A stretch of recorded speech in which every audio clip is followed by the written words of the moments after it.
Salut, prieteni! Costin Mihai, sunt eu, secretarul general al Asociației Județene de Fotbal Dâmbovița și am bucuria de a deschide această tragere la sos contând pentru 16-mile Cupei României, faza județeană. Îi am alături pe colegii mei, Alexandru Caramalo, este secretarul Comisiei de Competiții din cadrul Asociației Județene de Fotbal Dâmbovița și Eric Ploieșteanu, arbitru și angajat în cadrul Departamentului Economic al asociației noastre. Colegii mei vor fi cei care extrag bilele din urne. Avem o urnă A și o urnă B, astfel încât să reușim să transmitem informații de calitate și să cunoaștem țintarul 16-milor Cupei României. Îi rog pe colegii să aranjeze bilele și să le introducă în cele două urne pentru a afla programul 16-milor Cupei României, practic turul 3 al competiției, jucându-se deja două etape. Să spunem că în această fază a competiției avem calificate 6 echipe de la Liga a 6-a, plus 10 echipe de la Liga a 5-a, la care se adaugă 16 echipe de la Liga a 4-a. Însă, noi mai avem doar 15 în competiție, întrucât Bradul Mureș s-a retras din campionat după etapa a doua. În aceste condiții, cu 31 de echipe active, în Cupa României am stabilit o calificată directă. Este vorba despre ACSR Conta Gurașuții, care va merge automat în optimile de finală a Cupei României, grație parcursului bun din sezonul trecut, când a avansat până în finala competiției CAO, acolo unde a pierdut într-un duel cu Urda Anticu.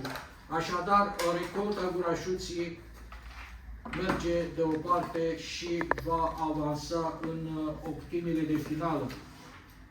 În aceste condiții avem 14 capi de serie de la Liga a 4-a și numesc aici echipele Roberto Zigur, FC Potlogi, Viitorul Voinești, Voința Crevedia, Libertatea Urziceanca, Săgeata Braniștea, CSM Fieni, Flacăra Șuța Seacă, FC Brezoaiele, Voința Tătărani, Viitorul Aninoasa, Viitorul Cojeasca, FC Lungulețu, ACS Dragomilești și, atenție, al 15-lea cap de serie aici este Viitorul Adânca. Viitorul Adânca va intra în urna A alături de echipele de la Liga a 4-a, pentru că a fost cea mai bine clasată echipă din ligile 5 și 6 în ediția trecută a Cupei României, unde a avansat până în faza sferturilor de finală. Toate aceste echipe pe care vi le-am indicat vor evolua pe 30 octombrie de la ora 14:30 în deplasare. Echipele din urna a doua, urna B, vor fi Olimpia Morteni, Valahii Târgoviște, Viitorul Pietroșița, Sportul Runcu, Voința Buciumeni, FC Produlești de la Liga a 6-a, plus AFC Găiești, Sportul Vlădeni, Unirea Băleni, Știința Finta, Olimpia Picior de Munte, Luceafărul Dărmănești, Flacăra Zăvoiu, Steagul Roșu Colacu și Spicul Jugureni. Toate aceste echipe au reușit să depășească două etape pentru a ajunge în 16-mile Cupei României, unele dintre ele atingând această fază și în ediția trecută a Cupei României. Acestea fiind spuse, o să-i rog pe colegii mei să extragă bilele din urne. Vom începe cu echipele gazdă, echipele din eșaloanele 5 și 6. Alex, te rog să extragi prima bilă.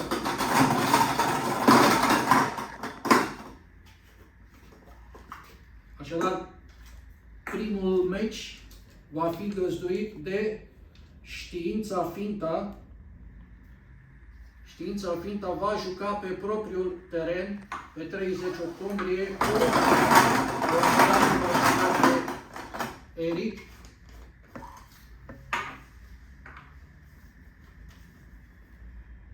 CSM Fieni. Știința Finta, Liga a 5-a Sud, va evolua contra celor de la CSM Fieni. Alex, te rog.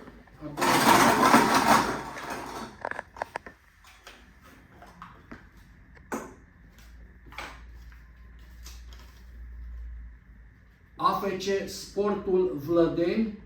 Sportul Vlădeni este liderul din Liga de echipă nepromovată, care va întâlni pe teren propriu ACS Viitorul Voinești, un meci foarte frumos, Sportul Vlădeni Viitorul Voinești. Mergem cu meciul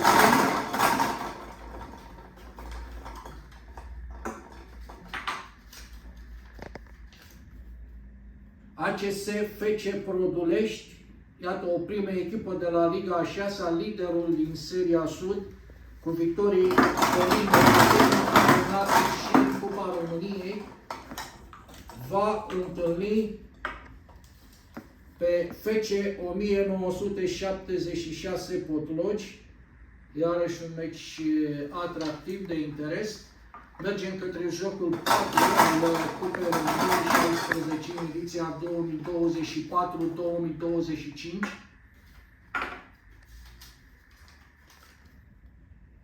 ACS FC Voința Buciumeni. Voința Buciumeni, una dintre surprizele frumoase de la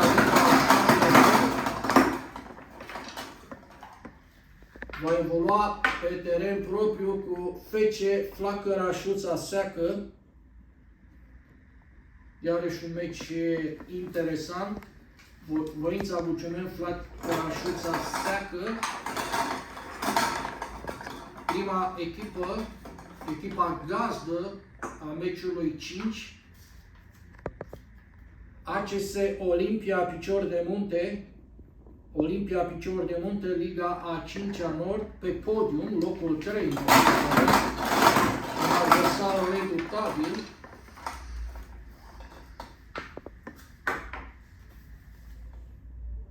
CS Viitorul Arinoasa. Ce meci frumos avem și aici, Olimpia Picior de Munte cu Viitorul Arinoasa. Mergem la partida cu numărul 6. ACS Valahii 1456 Târgoviște, liderul din Seria Nord a Ligii a 6-a, Valahii Târgoviște, punctaj maxim, o altă echipă care a început perfect această ediție de campionat, va întâlni ACS Voința Tătărani de la Liga a 4-a, o formație echilibrată, un alt meci bun. Jocul 7.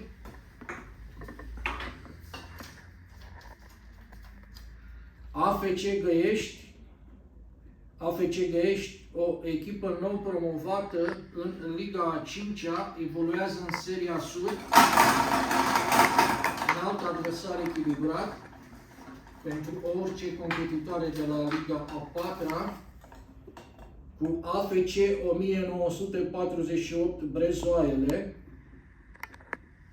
Și aici avem un meci de interes.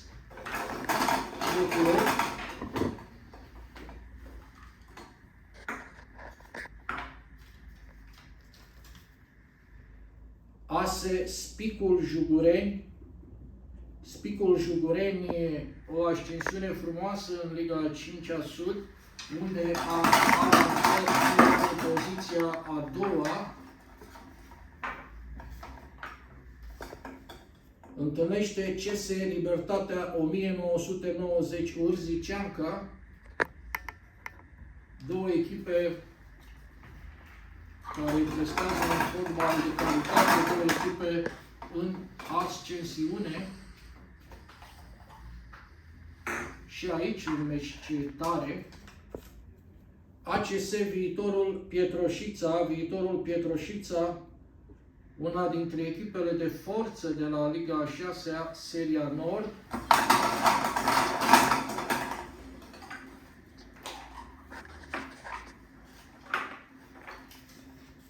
Întâlnește Fotbal Club Lungulețu. Așadar, viitorul Pietroșița Fotbal Club Lungulețu. Următorul meci, numărul 10 din tablou. FC Steagul Roșu Colacu, Liga a 5-a Sud. O echipă bună.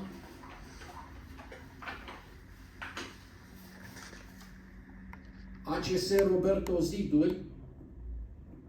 Așadar, Ziduri, una dintre forțele competiției la Liga a 4-a, se va deplasa la Colacu. Mergem la meciul numărul 11.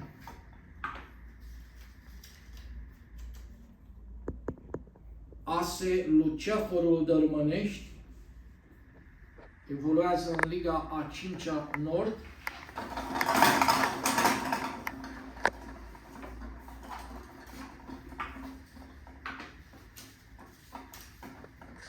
ACS Dragomirești. Așadar, Luceafărul Dărmănești, ACS Dragomirești. Un meci frumos și aici.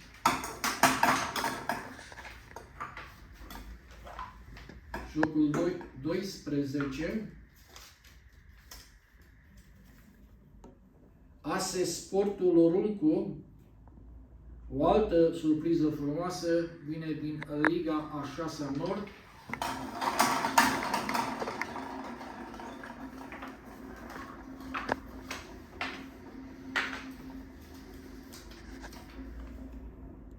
Viitorul Cojasca. Sportul Oruncu, Viitorul Cojasca. Un meci inedit, dar atractiv.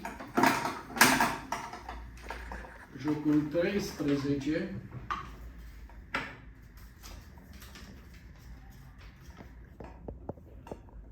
ACS Flacăra Zăvoiu, Liga a 5-a Sud. O altă echipă dinamică.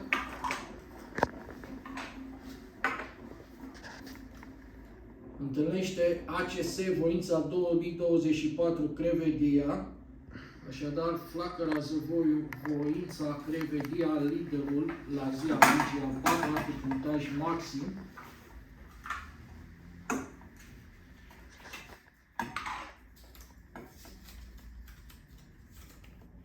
CS Unirea Băleni, o nouă promovată la Liga a 5-a, dar o echipă incomodă pentru orice adversar.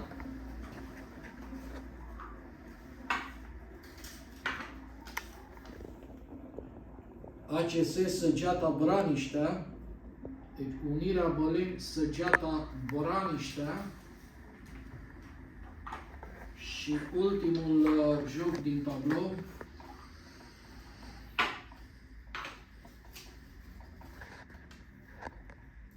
ACS Olimpia Morteni, liderul din Liga a 6 Vest cu punctaj maxim, întâlnește ACS Viitorul Adânca de la Liga a 5-a Nord, cea mai bine clasată echipă de la Liga a 5-a și Liga a 6-a din sezonul trecut. Așadar, avem tabloul complet al 16-milor Cupei României, faza județeană, meciuri care se vor juca pe 30 octombrie de la ora 14:30. De principiu e posibil să apară mici modificări. Așadar, Știința Finta CSM Fieni, Sportul Vlădeni Viitorul Voinești, FC Produlești FC Potlogi, Voința Buciumeni Flacăra Șuța Seacă, Olimpia Picior de Munte Viitorul Aninoasa, Valahii Târgoviște Voința Tătărani, AFC Găiești, AFC Brezoaile, Spicul Jugureni, Libertatea Urziceanca, Viitorul Pietroșița, FC Lungulețu, Steagul Roșu Colacu, Roberto Ziduri, Luceafărul Dărmănești, ACS Dragomirești, Sportul Râncu, Viitorul Cojasca, Flacăra Zăvoiu, Voința Crevedia, Unirea Băleni, Săgeata Braniștea și Olimpia Morteni, Viitorul Adânca. Repet, Recolta Gurașuții, finalista ediției trecute a Cupei României faza județeană, este calificată direct în optimile de finală ale competiției Cupei României. Acestea fiind spuse, le mulțumesc colegilor mei Alexandru Caramalău și Eric Ploieșteanu. Vă mulțumesc și noastră că ați urmărit această tragere la sorți și să ne revedem sănătoși la meciuri.